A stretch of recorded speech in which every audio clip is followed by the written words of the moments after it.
මම නම් හිතුවේ නෑ මෙහෙම වෙයි කියලා. මම මේ මොකක්ද ඇත්තටම කරන්න යන්නේ. ආහා පුළුවන් නම් ලයික් එකක් දාලා ෂෙයා පාරකුත් දාන්න ඊට කලින්. දැක්කද තාම ලිඳ ඇතුලේ රස්නේ. ඇත්තටම මම මේ වතුර කොහෙන්ද දන්නවද ගන්නෙ? අපේ පැත්තට දැන් වතුර නෑනේ. බවුසර් වලින් ඇවිල්ලා වතුර දෙන්න. එහෙම කියලා වතුර ඔක්කොම ගන්නත් බෑනේ. ඒ හින්දා මම බකට් 3ක් විතර ගත්තා. මම බහින්න බෑ. හොස්පු ගන්න මාරු මේ ටිකත් ඇවිල්ලා. පොඩ්ඩක් ගඳක් එනවා.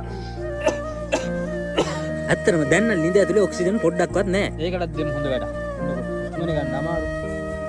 ඇත්තට මේකට මේ වැඩේ හරියයිද මට නම් හිතෙනවා හරියයි කියලා. ඒකයි මම මේ වැඩේ කරේ. මොකද මම ඉස්සෙල්ලා වතුර දාලා බහින්න බැලුවා. බහින්න බෑ. එහෙම කියලා මේ වැඩේ අතාරින්න පුළුවන්. ඉන්නකෝ ගල් මල්ලිට හොඳ වැඩක් දෙන්න. ආහා අමතකුණ ආයිබෝවන් වාසනාව. අර දාපු කොටන් ටිකයි ඔක්කොම අලු වෙලා තියෙන්නේ. එනවා අමුතු ගඳක් හරිද? එනවා. අංගෙන් නොද්දා මේ කොලක් දැමලා පස්සේ උඩට එනවා. ගුණා වගේ හැමදාම ලිඳ හැරුවොත් ලිඳ වටේ සුද්ධ කරේ නෑනේ. ඇත්තම කතාව කියන්නේ ලිඳටත් බහින්න බෑ. අපි එන්න ලිඳ වටේ සුද්ධ කරා. මාර්ගේස් එක්ක කියන්නේ මගේ පේජ් එකට ලොකු ප්‍රශ්නයක් ආවනේ. ඊට පස්සේ මට හිතා ගන්න බැරුණා මොනවද කරන්න ඕනේ. ඊට පස්සේ මගේ හොඳම යාළුවෙක්ගේ මාර්ගයෙන් මෙන්න මේ අයියව මට සම්බන්ධ කරලා දුන්නා. ඇත්තටම මාරම නිහතමානී මිනිස්සෙක්. මගේ ප්‍රශ්නේ ටක් ගාලා විසඳලා දුන්නා. පේජ් එක කරන විදිය මුල සිට අගටම කියලා දෙනවා. ජනිත් අය ඇත්තටම ඔයාලට ගොඩක්ම ස්තුතියි. ඔයාලගේ පේජ් වල ප්‍රශ්න තියෙනවා නම් පේජ් එක කරන්න කැමති නම් අනිවාර්යෙන් ජනිත් අයට කතා කරන්න. කොහොමද ලිම් බැමි ටික දැන් කළු වෙලා තියෙන්නේ? ආ මේ